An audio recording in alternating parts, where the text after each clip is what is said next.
Darrell Dennis, actor, comedian, playwright, and radio personality. That is correct. Yes. You got all four of them, yes. So tell me a little bit about your one-man show. Yeah, my one-man show was called Tales of an Urban Indian.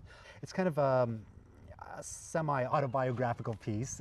I've been doing it for about 10 years. It sort of talks about my experiences growing up on a reservation, moving to the city, sort of getting mixed up in the seedier sides of life in the city, and then sort of coming out of that and regaining my pride and realizing who I am as a Native person. So it's been very successful. Had numerous tours across Canada and the United States. It was translated into a French version, which was performed in Montreal. It's been translated into a youth version. So a number of different, it's kind of weird, a number of different actors have done the lead role, which was sort of based on my life. But it was originally you in it, right? Originally it was me, yeah. I did it for about 4 years. Just touring around, and that got to be too much because when you're on the road doing a one-man show, it's just you, right? So it's like, and you're in the middle of hotel rooms in the middle of nowhere, and it got kind of depressing. So I kind of retired, and then I got a call that they wanted me to do it in New York at the famous Public Theater where Hair started and Angels in America. So. I had to come out of retirement for that, and once that happened, then Native Voices at the Autry in Los Angeles wanted me to do it, and I had to come out of retirement for that, and then but I think I finally put it to rest now, and I'll let other people sort of take over. Wow, so it lives on. It lives on, yes, in infamy. How did you get started writing that? A lot of the roles that we were going for as Native actors were all that sort of like, white men bring shame to our village, and that sort of, and so I was getting really annoyed because I was actually an actor and I was able to speak in complete sentences. Right. And so I was getting a little tired of doing the old broken. Me no like stereotype. Me no like stereotype is what was my motto. Me speak real good like.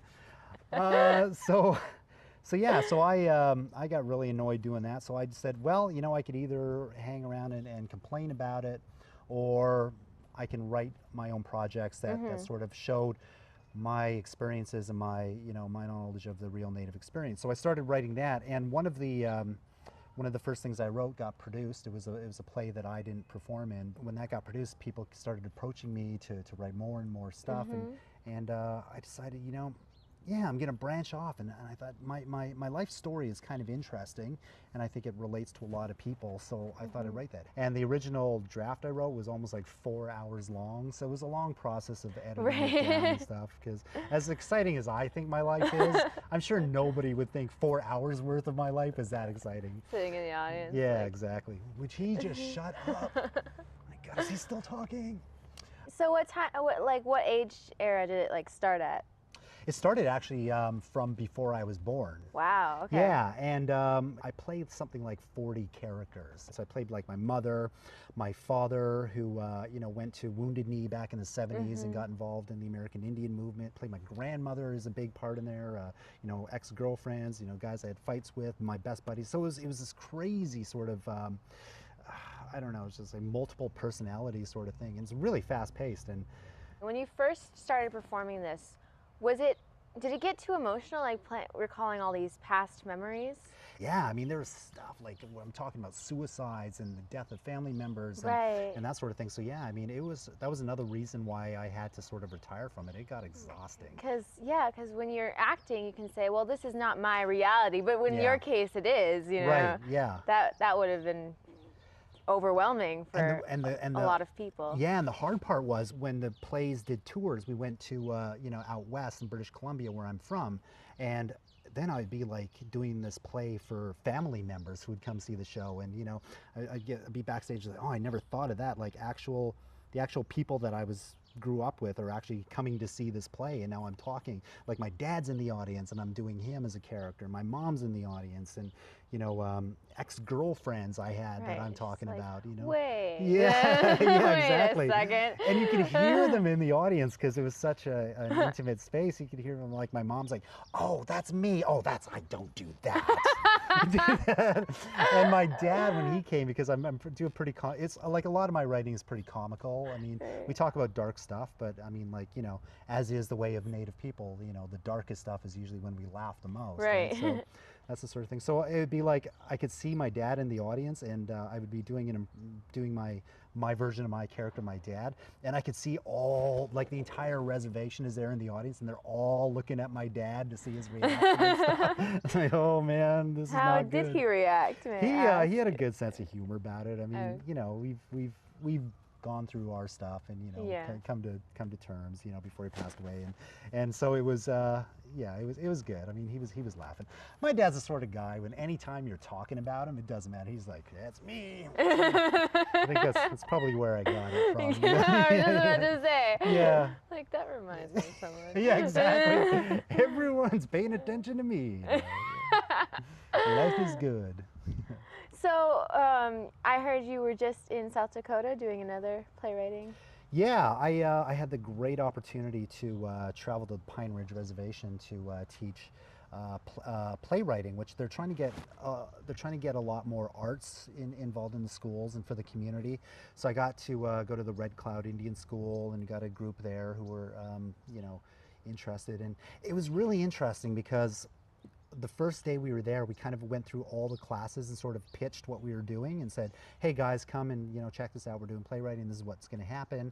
And people were sort of like, well, we don't really know what it's about. And that's, but we actually got a really great group of people who really were interested and stayed with it for the whole week. And So, you're also a radio personality. yeah, I had a show that I was doing in Canada with the Canadian Broadcasting Corporation, which is, I guess, kind of like the NPR here. For 4 seasons, I did a program where I was myth busting about Oh, really? native stereotypes, and it was Yeah. really popular, and people really, you know, non-native people really tuned in and were like, oh man, that's crazy. I didn't realize that, you know, native people were human beings too. Right, You know? yeah. So, before the one-man show, what had you done as an actor? I had done a lot of theater, especially up in Canada.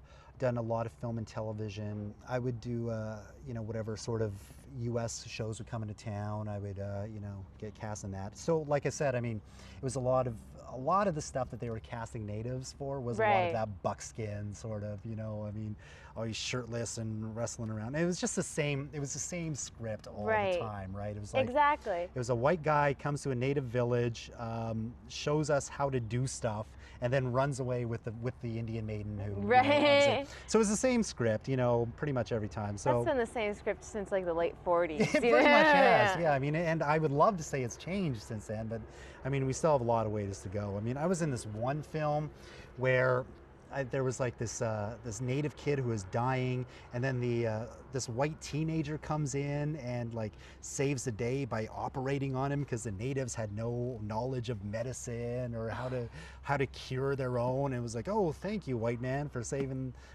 our people, you know. And he's like 14 years old. It was like it's really insulting. I mean, when you look back at it, you know, and Right, sort of. of So course. all those sort of experiences really got me sort of attention down here in the U.S. So people would start bringing me down here to perform and act and stuff and write stuff, and I really I just couldn't beat the weather, so I just decided to stay. You know? Yeah. Yeah. Growing up, were you like funny all your life? I was always the class clown. It would help me to not get beat up when you're funny, Yeah. you know, because I was really, you know, sort of tall and skinny and gangly, and you know, went to a lot of kind of tough schools and that sort of thing. So the funnier I was, the more, you know, the less I was thrown into lockers and stuff. So it just became sort of a part of my personality. And yeah, tell me a joke. And it's like, that wasn't funny. Now get in the locker. But you know, so Did they really go up to you and say, "Tell me a joke"? all the time, man. Hey, say something funny, you know. And when What would it you is- say? I don't know. I can't remember what was funny when you're like 8 years old. And you do like the armpit farting thing. Oh, he's a good guy. Don't beat him up. Like growing up on the res, I mean, my dad once told me that he lived below the poverty line, but that was the only life he knew, so he wouldn't have even known it. So, because it was like, it was just life. It didn't seem like poor or bad or anything. What do you think about that? Was it similar for you? It is amazing.